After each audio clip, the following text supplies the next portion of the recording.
In your health headlines, it's the start of the new school year, and many parents are saying goodbye to their kids as they head off to college for the first time. But the first few weeks of college are the riskiest, with young adults facing many things they may never have been exposed to before.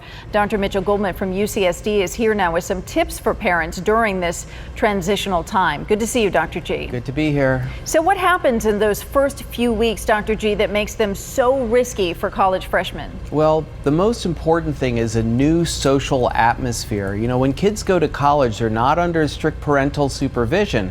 And so they tend to overindulge, especially if they're in a new place without a solid friend companionship.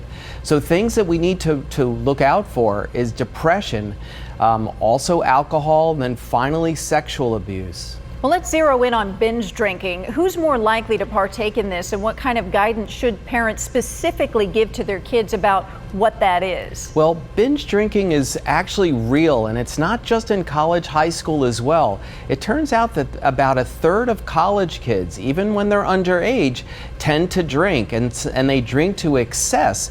Now, the problem is not only can you get into problems with car accidents and other problems, but especially for the women and even the men, it's the sexual assault problem that really occurs with binge drinking. In fact, 1 of every 6 college freshmen will either be assaulted or attempted assault during the freshman year, and 83% of the time it's during binge drinking or incapacitated. And it's certainly a serious topic and almost an epidemic on our college campuses today. So let's touch more on sexual assault. Is there a different conversation to have with your girl child versus your boy child about how serious this can be? Well, you know, you have to have the conversation with both boys and girls, because it's not just the girl that's being set up, it's the boys have to act properly as well. So this isn't a problem just of girls.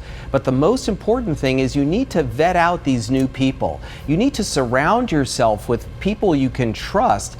And if you're surrounded by people you can trust, and if you know something about the new people that you're dating, then it's much less likely that you're going to have a problem. And it's good just to arm your kids with some of this information to get them at least thinking about these various scenarios. So Dr. G, parents, I believe, should also just simply have realistic expectations that most likely their children will drink, they're going to be dating, and there's not going to be chaperones in sight. So perhaps setting up accounts for Lyft or Uber are some of the ideas that you recommend. Absolute outstanding ideas, Kathleen, and know that we should always keep in touch with the kids. The kids can always call us, because depression is another thing that happens during the freshman year, because they're under a lot more stress. They're not having all their meals made for them, and they tend to get more depressed. And with depression comes, of course, unhealthy lifestyles. So not getting enough sleep, not getting enough exercise, eating too much, or